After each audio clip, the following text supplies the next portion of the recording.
प्रिय मित्रों, नमस्कार। आप सभी का हमारे YouTube चैनल पर स्वागत है। मित्रों, जैसा कि आप लोग जानते हैं कि इस समय हम लोग आधुनिक भारत का इतिहास पढ़ रहे हैं।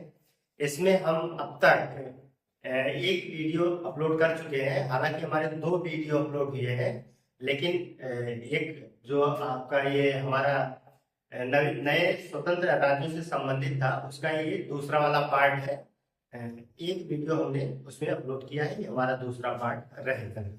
तो मित्रों, आप लोग जो है जैसा कि जानते हैं कि इस समय हम लोगों ने नया एक विषय चालू किया है। हमारा सब्जेक्ट है आधुनिक भारत का इतिहास, जिसमें हमने अब तक पढ़े पढ़ाए एक वीडियो अपलोड कर चुके हैं। ये हमारा उसके संदर्भ में आज सेकंड वीडियो होगा। तो इसको जो है आप लोग देखिए, आप लोगों के काम लायक है। बहुत अच्छी तरीके से हमने जो है इसको पढ़ाने का प्रयास किया, पढ़ाया भी है। बशर्ते इसको आप जो है इस तरीके से नहीं पढ़ सकते हैं जैसा यहाँ हमारे पीछे व्हाइट बोर्ड पर लिखा हुआ है।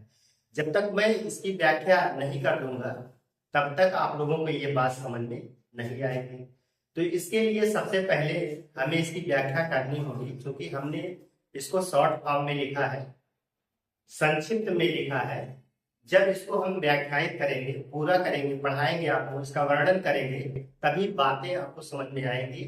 अच्छा, एक चीज और है, अगर हमने एक बार जो इसकी व्याख्या कर दिया और आपने सही तरीके से इसको समझ लिया, सुन लिया, तो मैं ये दावे के साथ कह सकता हूँ कि आपको ये बात जरूर समझ में आएगी। और यहाँ तक समझ में आएगी, ये सदैव सदैव के लिए या हमेशा के लिए जो है आपके दिमाग में छप जाएगी। आप अगर इसे भूलना भी चाहोगे ना, तो कतई भुला नहीं सकते हो। इसलिए इसको आप लोग जो है बहुत ध्यान से पढ़िएगा और सुनिएगा। और इसका तो हालांकि हम जो है अभी वीडियो के लास्ट में इस डिस्क्रिप्शन में जो है इसका फोटो या वीडियो जो है भेज दूंगा। वहां से आप इसको जो है स्वयं जो है इसको लिख सकते हैं, अपने नोट्स बुक पे इसको उतार सकते हैं। तो ये आप लोगों के लिए अच्छा रहेगा। तो इसको जो है हमारे वीडियो के लास्ट में इसको मैं डिस्क्रिप्शन में इसको भेज दूंगा। ये अंत में हम ऐसा करेंगे। अभी जो है हम इसको पहले एक्सप्लेन करेंगे, तो आप लोग जो है मजे से इसको पढ़िए, अपना नोट्स बनाइए। ठीक है, तो आइए सबसे पहले हम लोग पहले वीडियो में हमने कुछ नए स्वायत्त राज्यों से संबंधित चर्चा किया था। वे स्वतंत्र हो चुके थे। अब फिर से मैं यहाँ बताना चाहूंगा कि अंतिम मुगल बादशाह सशक्त जो शक्तिशाली शासक रहता है औरंगजेब की मृत्यु हो चुकी है। अब कुछ उसके मुगल बादशाह के अधीन जो राज्य थे, वो स्वयं को स्वतंत्र होना चाहते हैं, अपने आप को मुगल बादशाह से, क्योंकि वहां पे सत्ता क्या हो चुकी है, पूरी तरीके से कमजोर हो चुकी है। केंद्रीय सत्ता या दिल्ली की सत्ता कमजोर हो चुकी है। बादशाह की कोई सुनने वाला नहीं है, इसलिए छोटे छोटे राज्य क्या हो रहे हैं, बादशाह से मुक्ति पाना चाह रहे हैं, स्वतंत्र होना चाह रहे हैं और अपना जो है वो स्वयं का राज्य, राजनीति, प्रशासन, शासन, ये सब चलाने वाली बात कर रहे हैं। तो हमने पिछले वाले वीडियो में 6 ऐसे स्वतंत्र राज्यों को स्वतंत्र होने की पूरा प्रणाली को देखा था। आज हम जो महत्वपूर्ण 3 और बचे हुए हैं उनको देखेंगे। जैसे सबसे पहले हम रुहेलखंड को देखेंगे। रुहेलखंड किस तरीके से स्वतंत्र होता है, इसके बारे में हम लोग देखेंगे। फिर इसके बाद बहुत बड़ा प्रांत आपका पंजाब है, पंजाब को देखेंगे। और उस समय सबसे बड़ा या सबसे ज्यादा शक्तिशाली जो प्रांत रहता है, वो मराठाओं का राज्य रहता है। मराठा का राज्य ही नहीं था, बल्कि उसने अंतिम समय में एक साम्राज्य कायम कर लिया था।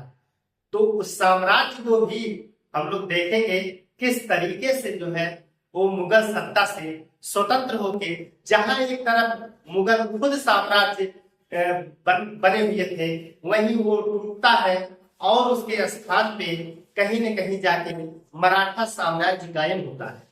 तो हम मराठा साम्राज्य के बारे में भी देखेंगे, किस तरीके से ये मुगल सत्ता से स्वतंत्र हो जाता है।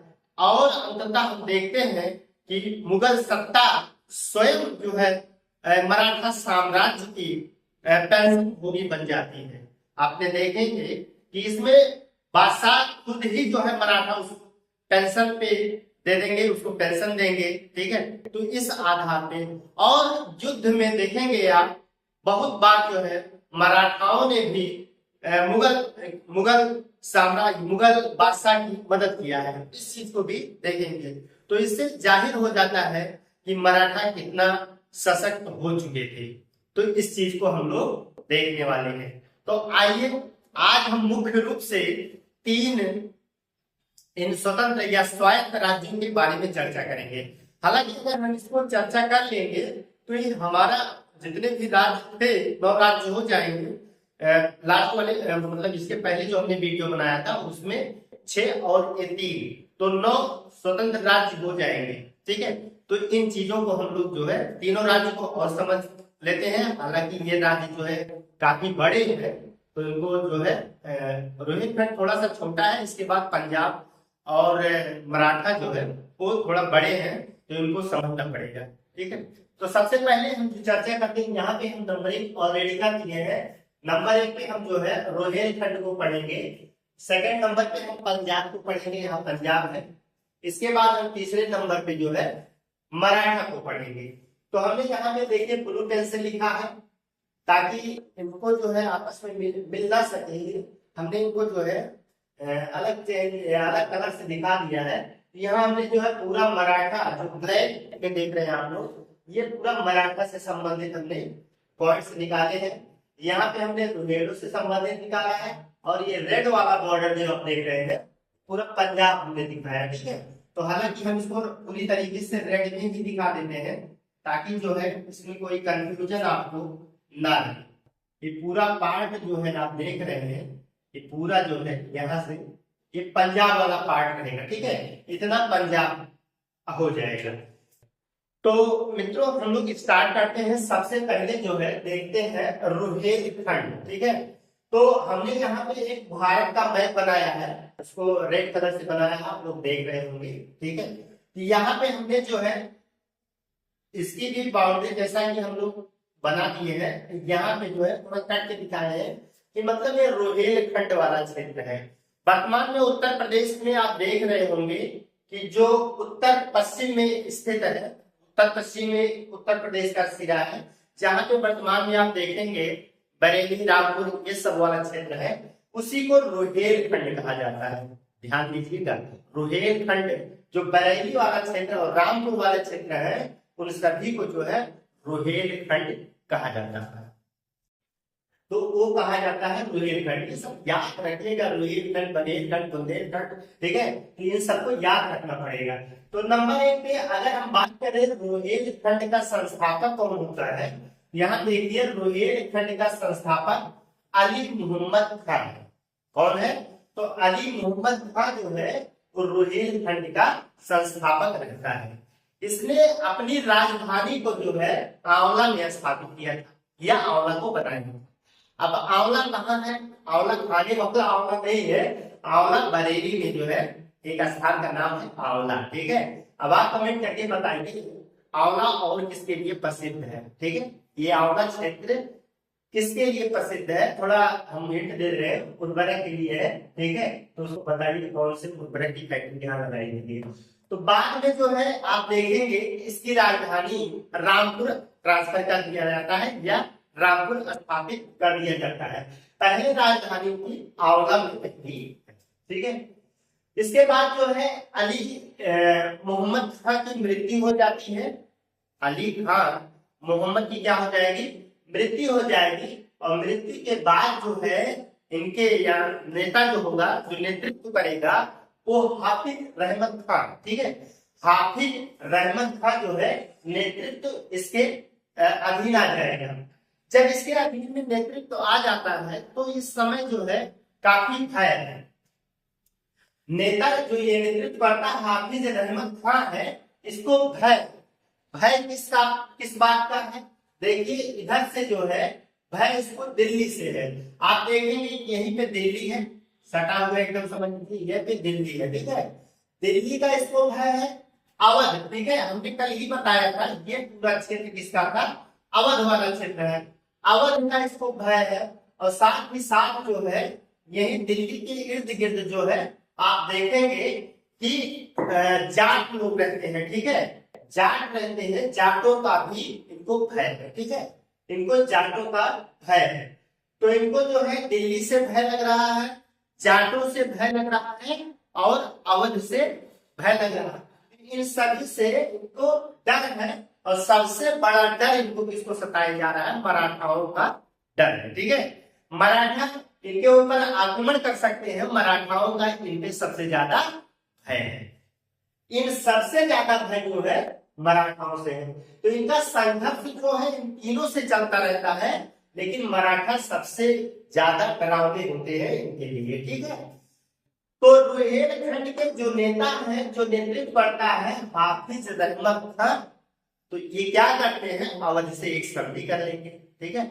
अवध में इस समय कौन नवाब रहता है, सुजाउद्दौला रहता है। तो सुजाउद्दौला से ये एक संधि कर लेंगे कि भाई आप हमारे ऊपर हमले, जो भी हमले कोई करता है, और जो मराठा ने हमले किए, मराठा करते भी है, तो मराठा हमारे ऊपर अगर हमले करते हैं तो हमारा साथ देना।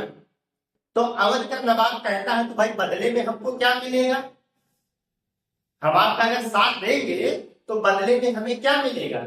तो उन्होंने कहा कि भाई अगर ऐसा कोई बात होता है, यानी कि नेता हाफिज रहमत खान ने कहा अगर इससे कोई बात होती है तो इसके संदर्भ में हम आपको 40 लाख रुपए देंगे। कितने रुपए देंगे, तो 40 लाख रुपए देंगे। तो यहाँ पे जो सुझाव करना है ये ओके कर देता है, बात को मान लेता है, नहीं ठीक है भाई सही बात है, अगर आप 40 लाख रुपए देते हो तो हम आपका समर्थन युद्ध में करेंगे, मतलब आपकी तरफ से हम लड़ेंगे।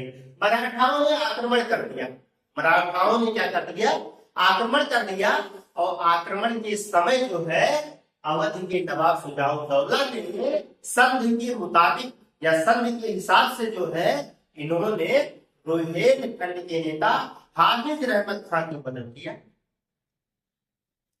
तो इनके पास जो है अंग्रेजों की मदद थी अवध के पास, तो अवध ने अंग्रेजों को मिला करके किसी तरीके से मराठा को उस समय वहां से भगाने में कामयाब रहे, मराठाओं को भगा दिया अंग्रेजों की मदद से सुजाउद्दौला ने। फिर अब संधि के मुताबिक कहा कि भाई 40 लाख रुपए दीजिए, सुजाउद्दौला ने कहा। तो उस समय नेता हाफिज रहमत ने क्या किया, मुकर गया, ठीक है। तो यह मुकर जाता है और फिर जो है एक युद्ध होगा। तो फिर युद्ध कर देगा जिसमें हाफिज रहमत खान मारा जाएगा, हाफिज रहमत खान मारा जाएगा। और मारा जाने के बाद जो है रामपुर क्षेत्र को छोड़ करके शेष रुहेलखंड पर अवध के नवाब सुजाउद्दौला का कब्जा हो जाएगा। सुजाउद्दौला ने क्या कर दिया, कब्जा कर लिया, केवल थोड़ा सा क्षेत्र रामपुर वाला छोड़ दिया और वहां पे उसके पुत्र यानी कि हाफिज रहमत पुत्र फैजुल्लाह को शासक बना दिया, शासक बना दिया। हालांकि अंग्रेजों ने भी मदद किया इसको शासक बनाने में, तो उसने जो है रामपुर में इसको शासक नियुक्त कर दिया। इतनी बात समझ में। अब यहाँ थोड़ा सा हम जाटों के बारे में भी जानेंगे। जाट वाला क्षेत्र कहाँ रहता है देख लीजिए, यहाँ पे जो है दिल्ली, आगरा, मथुरा के समीपवर्ती क्षेत्रों में जाट रहते थे, जाट यहाँ पे रहते थे। भरतपुर राज्य जो था, भरतपुर जाट राज्य की स्थापना देखेंगे चूड़ामन या इन्हीं को जो है चूड़ामन भी कहा जाता है, और बदन सिंह दो लोगों ने मिल करके जो है भरतपुर में जाट राज्य की स्थापना की है। तो क्वेश्चन बनता है, पूछा जा सकता है कि भरतपुर में जाट राज्य की स्थापना किसने किया था। तो ध्यान रखिएगा कि जो है चूड़ामन और बदन सिंह ने जो है किया था। चूड़ा मना जाए, चूड़ा मना जाए, ठीक है। तो फिर यहाँ पे देखेंगे इसके मृत्यु के बाद, चूड़ामन की मृत्यु के बाद जो है सूरजमल के ऊपर नेतृत्व आ जाता है। ये नेतृत्व संभालते हैं जाटों के जो है, ये नेतृत्व करता सूरजमल बनते हैं। सूरजमल को जो है जाटों का अफलातून भी कहा जाता है, जाटों का अफलातून सूरजमल को कहा जाता है। सूरजमल ने लोहागढ़ किले का निर्माण भरतपुर में कराया था। लोहागढ़ किले का निर्माण जो है भरतपुर में सूरजमल करवाते हैं। और पानीपत की तीसरी लड़ाई जो 1761 में होती है, वहां पे मराठों का सहयोग भी सूरजमल करते हैं। तो यहाँ पे एक क्वेश्चन पूछा जाता है कि जाटों का अफलातून किसे कहा जाता है, तो सूरजमल को जो है जाटों का अफलातून कहा जाता है। ठीक है, यहाँ पे इतना याद रखिएगा। यह हमारा जो है रोहेलखंड से संबंधित हो गया। तो रोहेलखंड जो है इस तरीके से उसका इतिहास रहा है, इस तरीके से वो स्वतंत्र हुआ। स्वतंत्र होने के बाद जो है पूरी तरीके से अवध में मिला है। ठीक, अब इसके बाद हम लोग चर्चा करेंगे पंजाब। पंजाब क्षेत्र किस तरीके से स्वतंत्र होता है, आइए हम लोग उस पर चर्चा करते हैं। तो आप देखेंगे पंजाब वाला क्षेत्र जो है, यहाँ पे देखिए आज पंजाब में हमारा जो पाकिस्तान वाला हिस्सा है वो भी पंजाब है। हालांकि उस समय पश्चिमी पंजाब था और पूर्वी पंजाब तो हमारे हिस्से में आया था जब इसका बंटवारा हुआ था। तो पंजाब में पंजाब, हरियाणा, चंडीगढ़ ये सब शामिल थे। जम्मू कश्मीर का क्षेत्र भी उस समय उसमें शामिल माना जाता था। तो पंजाब में पाकिस्तान भी शामिल था। ये पूरा पंजाब वाला क्षेत्र हमने यहाँ पे दिखाने का प्रयास किया है। ये पंजाब वाला क्षेत्र है और यहाँ पे कनेक्शन यहाँ से है। ठीक है, तो पंजाब में क्या हो रहा था, 18वीं शताब्दी में मुगलों से टकराव से यहाँ पे उदय होता है। 18वीं शताब्दी में पंजाब से जो है यहाँ पे बहुत सारे टकराव होते हैं मुगलों से, और यहाँ पे फिर यहाँ की पंजाब की शक्तियों का उभार होता है और यहाँ पे उदय होता है। यहाँ पे 10वें गुरु या अंतिम गुरु जो थे वो गुरु गोविंद सिंह होते हैं। 10वें या अंतिम गुरु कौन होते हैं, गुरु गोविंद सिंह। हालांकि 10 गुरु सभी होते हैं। 10 गुरुओं को हम लोग जो है जब धार्मिक आंदोलन पढ़ेंगे तो उसमें इनके बारे में विस्तृत जानकारी प्राप्त करेंगे। ठीक है, तो वहां पे हमें यहाँ पे केवल अभी इनके इतिहास को इधर समझना है। तो हम लोग जो धार्मिक आंदोलन जब पढ़ेंगे तो उन चीजों को सीखेंगे कि 10 गुरु कौन कौन थे और उनकी क्या क्या महत्वपूर्ण कार्य थे, उनको भी हम लोग देखेंगे। तो 10वें गुरु जो थे या अंतिम गुरु थे वो गुरु गोविंद सिंह थे। तो गुरु गोविंद सिंह जो रहते हैं वो क्या करते हैं, गुरुत्व के सिद्धांत को छोड़ देते हैं। गुरुत्व के सिद्धांत को छोड़ दिया जाता है। कहते हैं कोई गुरु नहीं होगा, मैं ही लास्ट गुरु हूं, अभी इसके बाद जो है कोई गुरु नहीं होगा, और खालसा पंथ की स्थापना करते हैं। तो खालसा पंथ की स्थापना कौन किया था, तो आप बता दीजिएगा। गुरु गोविंद सिंह जी ने जो है खालसा पंथ की स्थापना करते हैं। खालसा पंथ को अपनाने वाले को जो है एक महत्वपूर्ण जो है पंथ को निभाना पड़ता था। जैसे उसमें 5 ककार निश्चित किए थे। 5 ककार का मतलब है कि 5 का वाले इसमें देखेंगे केस, उनको जो है केस रखना यानी कि अपने बालों को रखना अनिवार्य होता था। कंघा, ठीक है, कंघा साथ में कंघा रखना भी उनको अनिवार्य होता था। हाथ में कड़ा पहनते थे, कड़ा भी अनिवार्य था। और कृपाण धारण भी करना अनिवार्य कर दिया गया था। और कच्छा पहनना भी इसके लिए अनिवार्य था। ठीक है, तो केस, कंघा, कड़ा, कृपाण और कच्छा, इनके सभी खालसा पंथियों के लिए ये चीजें अनिवार्य कर दिए थे। तो खालसा पंथ की ये विशेषता रही है। ठीक है, इनको ये करना होता था जो खालसा पंथ में शामिल होता था। फिर गुरु गोविंद सिंह ने गुरु परंपरा को, जैसा हमने पहले बताया कि गुरु परंपरा को, गुरुत्व के सिद्धांत को इन्होंने क्या कर दिया था, खत्म कर दिया था। गुरु परंपरा को समाप्त कर दिया गया है। अब कोई गुरु नहीं होगा, इस बात को समझ लेते हैं। तो आप 11वें गुरु भी मिलते हैं, लेकिन ऐसा नहीं हुआ क्योंकि अंतिम गुरु और 10वें गुरु कौन है, गुरु गोविंद सिंह थे। ठीक है, गुरु गोविंद सिंह की मृत्यु के बाद जो है बंदा बहादुर जो है इस नेतृत्व को संभालता है। बंदा बहादुर के बचपन का नाम क्या होता था, लक्ष्मण देव।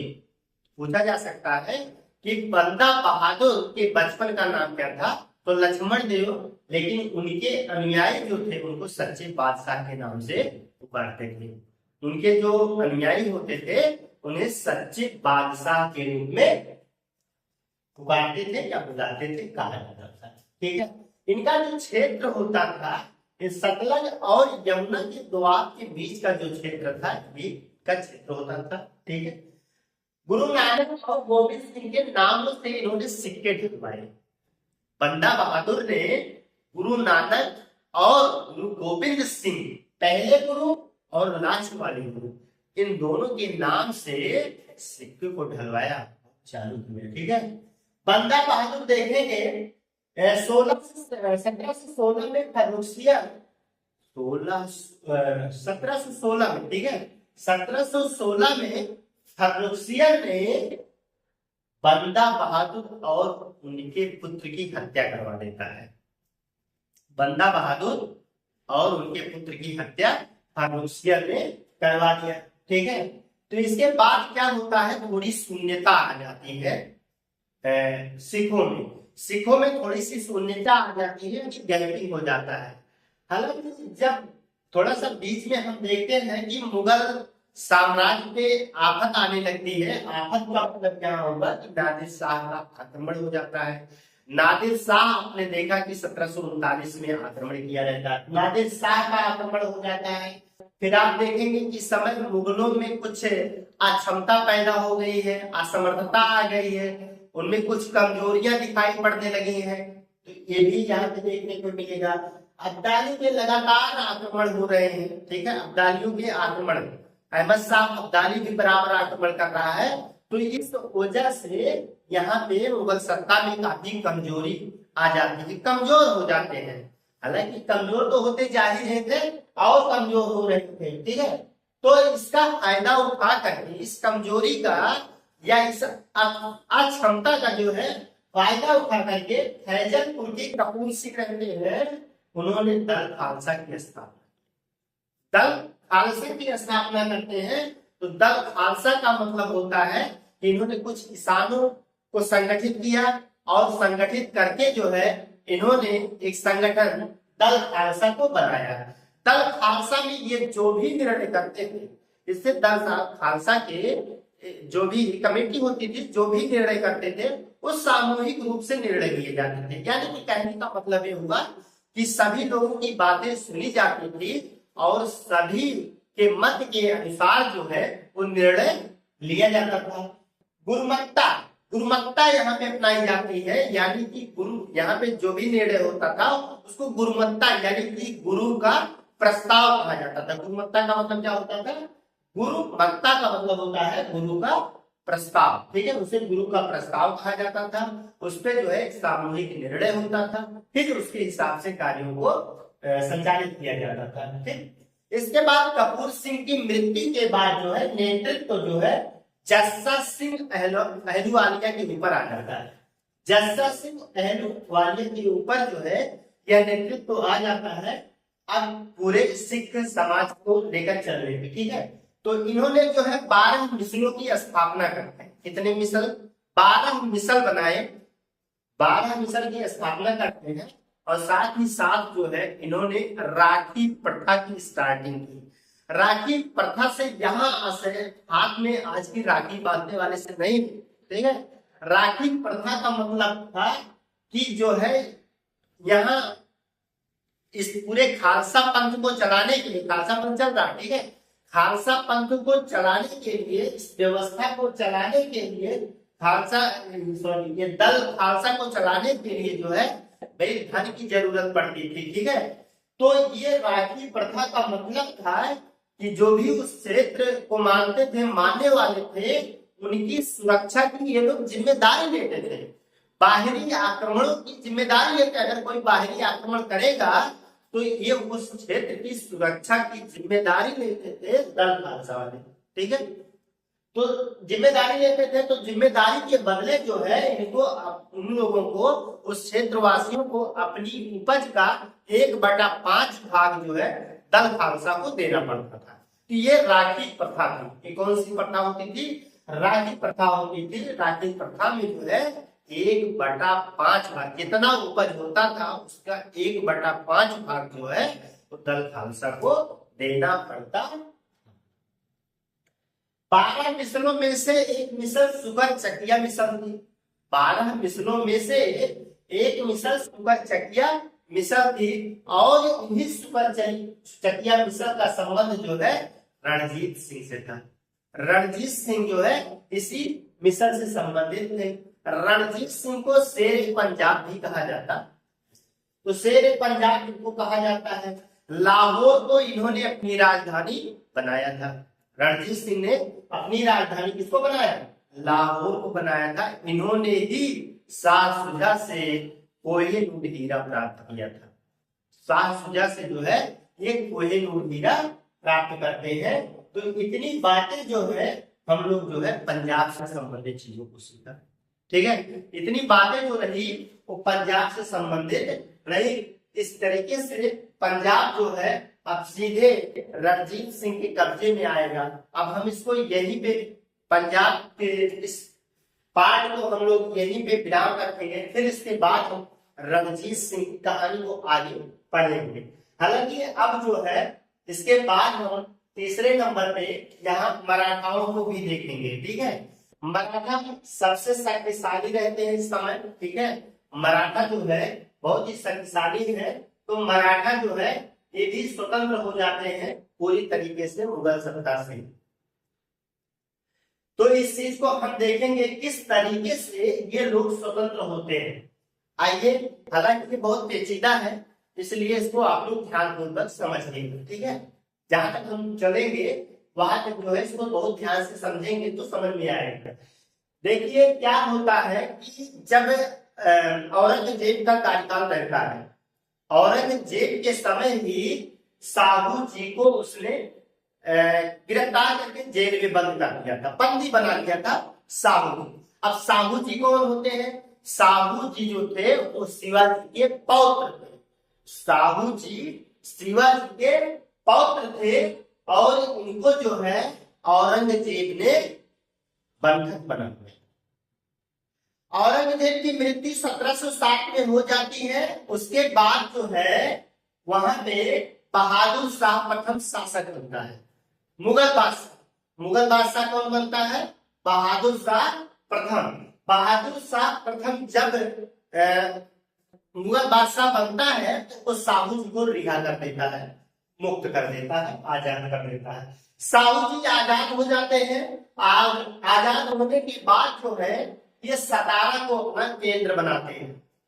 सतारा महाराष्ट्र में है तो वहां जो है इसको अपना केंद्र बनाते हैं। और इसी समय जो है ताराबाई, ठीक है, यहाँ पे आप देख रहे हैं ताराबाई। ताराबाई कौन है? ताराबाई जो है राजा राम की विधवा है। राजा राम की विधवा है ताराबाई। और ताराबाई जो है वो मराठा साम्राज्य की सबसे शक्तिशाली महिला है। इन्होंने अपने अल्पवयस्क पुत्र जिसका नाम जो है शिवाजी द्वितीय है उसको जो है गद्दी देना चाह रही है। इसलिए जो है वो साहू जी से क्या कर रही है? संघर्ष कर रही है। इस संघर्ष में क्या होता है? संघर्ष में साहू जी की विजय होती है। साहू जी जो है जीतते हैं। तो साहू जी जैसे ही इस संघर्ष से उनको मुक्ति मिलती है, यानी कि संघर्ष समाप्त होता है, तो वे 1713 में बालाजी विश्वनाथ को अपना पेशवा बना देते हैं। पेशवा का मतलब अपना प्रधानमंत्री नियुक्त कर देते हैं। इस तरीके से समझिए कि उन्होंने जो है पेशवा बना दिया बालाजी विश्वनाथ। ठीक है, तो बालाजी विश्वनाथ से ही जो है पेशवा का पद वंशानुगत हो गया। वंशानुगत का मतलब है कि अब इन्हीं के ही लोग जो है, इन्हीं के ही वंशज जो है वो पेशवा बनेंगे। ठीक है, तो पेशवा वो लोग बनते जाएंगे। तो जब बालाजी विश्वनाथ पेशवा बनते हैं उस समय की क्या परिस्थिति है? तो इन्होंने देखिए संघर्ष तो पहले हो ही रहा है। अब संघर्ष पूर्णतया तो समाप्त होता नहीं है, कुछ छिटपुट घटनाएं होती रहती है। ठीक है, तो इन्होंने जो मराठा सरदार थे कूटनीतिक तरीके से मराठा सरदारों को अपनी तरफ मिला दिया। बालाजी विश्वनाथ यानी कि काम कर रहे हैं साहू जी के लिए। ठीक है, तो मराठा का इसलिए इनको जो है पूरे मराठा का जो है दूसरा संस्थापक माना जाता है। तो पहला कौन था? शिवाजी। पहले संस्थापक जो है वो शिवाजी रहते हैं, दूसरे संस्थापक जो है वो बालाजी विश्वनाथ जो पहले पेशवा बनते हैं वो हो जाते हैं। ठीक है, इनको मराठा का दूसरा संस्थापक भी माना जाता है। इन्होंने चौथ और सरदेश मुखी जो है अपने सरदारों के माध्यम से वसूलने का काम किया था। चौथ क्या होता था? चौथ का मतलब होता है टैक्स, एक तरीके का टैक्स होता था और ये हमेशा चौथाई उपज का जो है या राजस्व का चौथाई वसूला जाता था। एक क्षेत्र में अगर जितना उपज होता था उसका एक चौथाई जो है ये वसूला जाता था, उसी को जो है चौथ कहा जाता था। चौथ कहाँ से लोग ज्यादा वसूलते थे? चौथ उन क्षेत्रों से वसूलते थे जो कभी मुगल साम्राज्य के अंतर्गत आता था। अब उस क्षेत्र की जिम्मेदारी मराठा साम्राज्य की है, मराठाओं की है। मराठाएं जो थी उनसे जो है उनके संरक्षण की या सुरक्षा की जिम्मेदारी लेते थे और जिम्मेदारी के बदले उनसे चौथ वसूलते थे। चौथ के साथ साथ जो है सरदेश मुखी भी वसूला जाता था।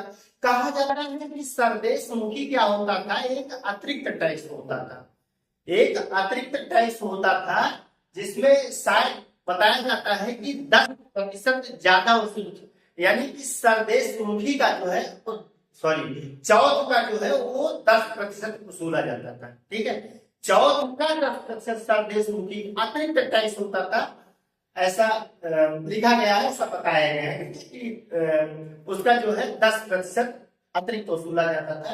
ये सरदेश मुखी होता था।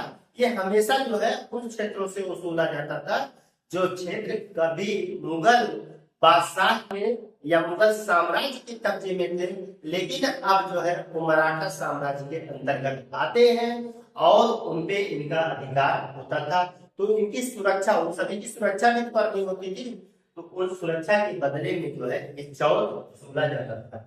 और इसको वसूला किसके माध्यम से जाता था? तो मराठा सरदारों के माध्यम से। सैयद बंधुओं का सहयोग किया। ठीक है, सैयद बंधुओं की चर्चा हमने पिछले वाले क्लास में किया है, वहां पे देख लीजिएगा आप लोग। तो सैयद बंधुओं में दो लोग थे, जैसे हमने बताया था कि हसन अली और अब्दुल्ला खान। ठीक है, तो दो भाई रहते हैं।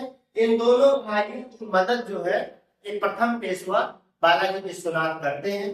ठीक, तो यहाँ पे इस चीज को याद रखिएगा, फर्रुखियत को हटाने में जो है इन दोनों भाई की काफी मदद करते हैं। इसके बाद जो है बालाजी विश्वनाथ के बाद बाजीराव प्रथम यानी उन्हीं के पुत्र 1720 से लेकर के 40 तक वो पेशवा बनते हैं। इन्होंने हिंदू की प्रतिष्ठा को जगाने के लिए, हिंदुओं की प्रतिष्ठा का समर्थन करने के लिए, ठीक है, इन्होंने हिंदू पद पातशाही को अपनाया। ठीक है, हिंदू पद पातशाही जो कि एक प्रतिष्ठा सूचक होता था, इसकी स्थापना किया। इन्होंने जो है गोरिल्ला युद्ध के सबसे बड़े प्रतिपादक, हालांकि सबसे बड़े प्रतिपादक जो शिवाजी थे, लेकिन दूसरे नंबर के सबसे बड़े प्रतिपादक जो है बाजीराव प्रथम होते हैं। ठीक है, ये गोरिल्ला युद्ध पद्धति होती थी, उस गोरिल्ला युद्ध पद्धति के दूसरे सबसे बड़े प्रतिपादक थे। इस चीज को याद रखिएगा। ठीक है, यहाँ पे जो है निजाम उल मुल्क को नियंत्रित किया गया। इन्होंने जो है निजाम उल मुल्क जो हैदराबाद का संस्थापक था, हैदराबाद का निजाम था, निजाम उल मुल्क को इन्होंने क्या किया? नियंत्रित किया। उसकी बढ़ती हुई शक्ति को इन्होंने कंट्रोल किया था और पुर्तगालियों से इन्होंने जो है बसीन और सालसेट उद्योग को छीन लिया था। बसीन और सालसेट उद्योग को इन्होंने क्या कर लिया था? पुर्तगालियों से छीन लिया, कब्जा कर लिया था बाजीराव प्रथम ने। ठीक है, यहाँ पे इस चीज को आप लोग याद रखेंगे। इसके बाद जो है बालाजी बाजीराव, जिन्हें नाना साहब के नाम से भी जाना जाता है, जिन्हें नाना साहब भी कहा जाता है, वो पेशवा बनते हैं। इनके समय में क्या होता है कि पेशवा का पद सर्वोपरि हो जाता है। पेशवा का पद सर्वोपरि हो जाता है क्योंकि 1749 में साहू जी, यहाँ पे साहू जी आप देखिए, पहले जो साहू जी थे, साहू जी की मृत्यु हो गई है। साहू जी की मृत्यु के बाद जो है पेशवा का पद ही सर्वोपरि, सब कुछ अब पेशवा हो गया, ठीक है। हालांकि पेशवा पहले ही सब कुछ था, बट यहाँ से अब पूरी तरीके से पेशवा अपने आप में जो है एक शक्ति, सबसे बड़ी शक्ति बन गई। 1757 में नजीबुद्दौला का मीर बख्शी पद हटा दिया गया। 1757 में क्या होता है, नजीबुद्दौला मीर बख्शी के पद मुगल साम्राज्य में था। कहाँ पे था? मुगल साम्राज्य में मीर बख्शी के पद पे, मतलब बहुत बड़े पद पर आसीन था। तो यहाँ पर जो है मराठाओं की मदद से मुगल बादशाह ने इस पद को नजीबुद्दौला कौन था? ये अहमद शाह अब्दाली का जो है एक प्रतिनिधि था। इसको मीर बख्शी के पद से हटा दिया गया। और जब इसको मीर बख्शी के पद से हटाया गया, साथ ही साथ जो है पंजाब में राजकुमार तैमूर को भी अपदस्थ कर दिया जाता है। राजकुमार तैमूर जो है वो अहमद शाह अब्दाली का पुत्र है, और उसको कहां से हटा दिया जाता है? पंजाब से अपदस्थ कर दिया जाता है, तो पंजाब से हटा दिया जाता है। इन दोनों बातों से जो है अहमद शाह अब्दाली जो है बहुत क्रुद्ध हो जाता है, उसको बहुत क्रोध आता है। तो यही दोनों कारण बनते हैं पानीपत की तीसरी लड़ाई के। पानीपत के तीसरी लड़ाई के कारण बनते हैं, और फिर पानीपत का युद्ध चालू हो जाएगा 1761 में। 1761 में पानीपत की लड़ाई होती है। अहमद शाह अब्दाली और मराठाओं की तरफ से सदाशिवभाव और विश्वासराव, ये दोनों लोग लड़ते हैं, और अहमद शाह अब्दाली लड़ता है। तो पानीपत की लड़ाई में अहमद शाह अब्दाली जीतता है। सदाशिवभाव और विश्वासराव इस युद्ध में मारे जाते हैं। इस युद्ध में लोग मारे जाते हैं, और इस घटना को सुन करके बाजीराव प्रथम बहुत दुखित होता है, और उसकी भी मृत्यु हो जाती है। इस घटना को सुन करके उसकी भी मृत्यु हो जाती है, वो भी मर जाता है। उसकी मृत्यु के बाद जो है माधवराव पेशवा बनता है। ये भी बहुत ही शक्तिशाली है, ठीक है, बहुत ही शक्तिशाली है। इसने निजाम को परास्त किया, ठीक है, निजाम को चुनौती दिया, निजामों से लड़ता रहा। हैदर अली को नजराना देने के लिए विवश किया। हैदर अली भी इसे नजराना देता था। नजराना का मतलब है पेशवा कुछ पैसे वगैरह धनराशि पहुंचाया करता था हैदर अली किसके पास? माधवराव के पास, ठीक है। इस समय से शक्ति बढ़ चुकी है, देखते रहिएगा। रोहित, राजपूत और जाट सबको अपने अधीन कर लिया माधवराव ने इन सभी को अपने अधीन कर लिया। मुगल बादशाह को देखते देखते वेतन पे कर दिया। मुगल बादशाह भी इसके वेतन भोगी हो जाते हैं, जो पेंशन भोगी हो जाते हैं, वेतन भोगी पेंशन लेने लगते हैं, और अंततः इसकी मृत्यु 6 रोगों से हो जाती है। टीबी हो जाता है, सूर्जा से इसकी मृत्यु हो जाती है। तो परीक्षा में पूछा जाता है कि निम्नलिखित में से किस पेशवा की मृत्यु 6 रोग से हो गई? ठीक है, ध्यान दीजिएगा, माधवराव की मृत्यु जो है वो 6 रोग से हो जाती है। इस चीज को ध्यान रखेंगे आप। फिर जो है जब इसकी मृत्यु हो जाती है तो इन्हीं का छोटा भाई नारायण राव पेशवा की दावेदारी करता है, पेशवा बनता है। हालांकि आसान नहीं है पेशवा बनने के लिए, क्योंकि इसके चाचा जो है रघुनाथ राव, इसके चाचा कौन है? रघुनाथ राव। तो इसके चाचा रघुनाथ राव है, वो संघर्ष करते हैं। इन दोनों के बीच में संघर्ष होता है पेशवा बनने के लिए। तो पेशवा बनने के लिए जो संघर्ष होता है, रघुनाथ राव कौन है? रघुनाथ राव जो है बालाजी बाजीराव के छोटे भाई है। रघुनाथ राव जो है बालाजी बाजीराव के कौन से है? छोटे भाई है, ठीक है। यहाँ पे बालाजी बाजीराव के छोटे भाई रघुनाथ राव है, और माधव राव के छोटे भाई नारायण राव है। अरे भाई यहाँ पे देखिए, तो ये हुए के छोटे भाई, तो ये भतीजा हुए, और ये कौन एक पीढ़ी ऊपर है, जाहिर सी बात है कि ये चाचा है, ठीक है।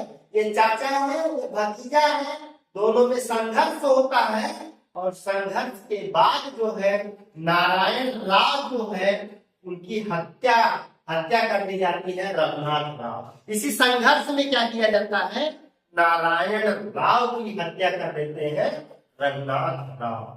रघुनाथ राव जब हत्या कर देते हैं तो फिर नारायण राव का जो अल्पवयस्क पुत्र माधव नारायण राव रहता है उसको पेशवा बनाया जाता है। अल्पवयस्क है तो जाहिर सी बात है कि शासन प्रशासन चलाने लायक तो है नहीं, तो इसके संदर्भ में जो है 12 भाई परिषद की स्थापना किया जाता है।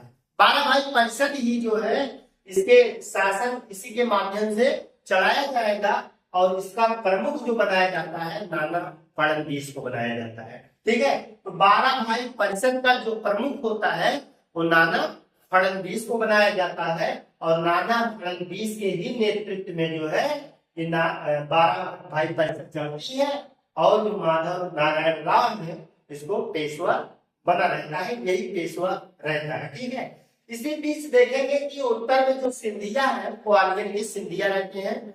महादजी सिंधिया है, इन्होंने अपनी शक्ति में जो है काफी वृद्धि कर लिया, बहुत शक्तिशाली बन जाते हैं क्योंकि इन्होंने जो है कुछ पुर्तगालियों कुछ फ्रांसीसियों अधिकारियों को मिला करके बंदूकधारियों को मिला करके जो अपने में मिला लिए हैं और मिला लिए हैं, इससे जो है इनकी शक्ति में काफी वृद्धि हो गई, बढ़ोतरी हो गई है। और आगरा में इन्होंने क्या किया है, एक शस्त्र निर्माणशाला खोल दिया है। ठीक है, जहाँ पे शस्त्र का निर्माण किया जा रहा है आगरा में इन्होंने खोल के रखा है, तो ये काफी शक्तिशाली हो जाते हैं। ठीक है, तो फिर आप देखेंगे कि महादजी सिंधिया और नाना फडणवीस इन दोनों की कठोरता की वजह से, अब खींचातानी की वजह से तंग आ गया था माधव नारायण राव।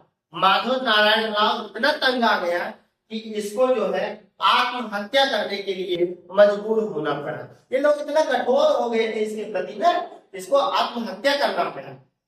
तो ये भी क्वेश्चन बनता है कि बताइए निम्नलिखित में से कौन से पेशवा ने आत्महत्या कर ली थी, माधव नारायण राव। तो माधव नारायण राव आत्महत्या कर लेता है। चीजें समझ में आ रही है। यहाँ पे माधव नारायण राव जो है काहे को हत्या कर लिया, इसलिए हत्या कर लिया महादजी सिंधिया और नाना फडणवीस बहुत ही कठोरता से इसके सामने पेश आते थे या इसे बहुत कठोर करते थे, क्योंकि अब वयस्क था। ठीक है, तो लोड नहीं ले सका, फिर इसने आत्महत्या कर लिया। इसकी आत्महत्या करने के पश्चात जो है आप देखेंगे कि पेशवा धीरे धीरे एकदम से कमजोर होते जाएंगे और स्वतंत्र राज्य और जो छोटे छोटे राज्य थे ये क्या हो जाएंगे, स्वतंत्र हो जाएंगे। जैसे बड़ौदा के गायकवाड़ ये भी स्वतंत्र हो जाएंगे, इंदौर के होलकर ये भी स्वतंत्र होंगे, नागपुर के भोसले ये भी स्वतंत्र हो जाएंगे और ग्वालियर के सिंधिया ये सभी मराठा साम्राज्य के अंतर्गत आने वाले बड़े बड़े क्षेत्र हुआ करते थे। ये क्षेत्र भी धीरे धीरे जो है इससे स्वतंत्र हो जाएंगे मराठा की केंद्रीय सत्ता से। ठीक है, यहाँ से ये लोग स्वतंत्र होने की कोशिश करेंगे। अब यहाँ पर पेशवा कौन बनेगा, क्योंकि बच्चा था, बच्चे ने आत्महत्या कर लिया। ठीक है, अब इसके बाद रघुनाथ राव जिसकी बात हम लोग ऊपर किए थे, जिनको बहुत पहले पेशवा बनने की चाहत थी, उनकी चाहत तो पूरी ना हो सकी, लेकिन उन्होंने अपने पुत्र बाजीराव, ठीक है, अपने पुत्र जो है बाजीराव द्वितीय को पेशवा बनाने में सफलता हासिल करते हैं, वो भी अंग्रेजों की मदद से। ठीक है, अंग्रेजों की मदद से ये पेशवा बना देते हैं। इसके लिए इनको जो है 1802 में वसीम की संधि करना पड़ता है। वसीम की संधि बहुत ही कठोर संधि थी, क्योंकि यही से सारे विद्रोह उत्पन्न हो जाते हैं। फिर आगे चल के अंग्रेजों ने 1803 से लेकर के 1805 तक आंग्ल मराठा का द्वितीय युद्ध स्टार्ट कर दिया जाता है। ठीक है, और भी इसमें अंग्रेज ही विजयी होते हैं। इस युद्ध में जो है अंग्रेज विजयी होते हैं। इसके बाद अब मराठा की शक्ति को एकदम से समाप्त करना है। इसके लिए 1816 से 1819 तक तीसरा आंग्ल मराठा युद्ध स्टार्ट होता है और इस युद्ध की समाप्ति पर जो है पेशवा का पद हमेशा हमेशा के लिए समाप्त कर दिया जाएगा। पेशवा में जो बाजीराव द्वितीय हैं इनको पेंशन दे दी जाएगी और पेंशन दे करके इन्हें पूरे क्षेत्र से, महाराष्ट्र क्षेत्र से निर्वासित करके कानपुर में बिठूर नामक स्थान पर निर्वासित कर दिया जाएगा। ठीक है, वहां पे रहेंगे और फिर वहीं पे इनकी मृत्यु हो जाएगी। फिर इनके पुत्र होते हैं। उसके बाद आप देखेंगे कि जो है नाना साहब 1857 की क्रांति में किस तरीके से उभर के आते हैं। तो यहाँ पे हम लोगों ने कहानी पढ़ा, कहानी को हमने समझा, हमें विश्वास करते हैं कि आप लोगों को ये कहानी अवश्य समझ में आएगी। एक बार में अगर ना आई हो तो कृपया आप जो है इसको दोबारा से इस वीडियो को देख लीजिएगा, तो हम निश्चित रूप से कह सकते हैं कि ये बातें आप लोगों को समझ में आएगी। अगर ये बातें आप लोगों को एक बार में समझ में आ गई, एक बार समझ में आ जाए, तो फिर समझ लीजिएगा आप जो है इस विषय में या इस खंड में पूरी तरीके से समझने में, सोचने में सक्षम हो जाएंगे। और जब भी आप इसको पढ़ेंगे तो आपको ये सारी बातें, ये सारी चीजें जो है कंठस्थ या याद होती नजर आएंगी। हम लोग मिलते हैं एक नए बेहतर क्लास के साथ, तब तक के लिए धन्यवाद।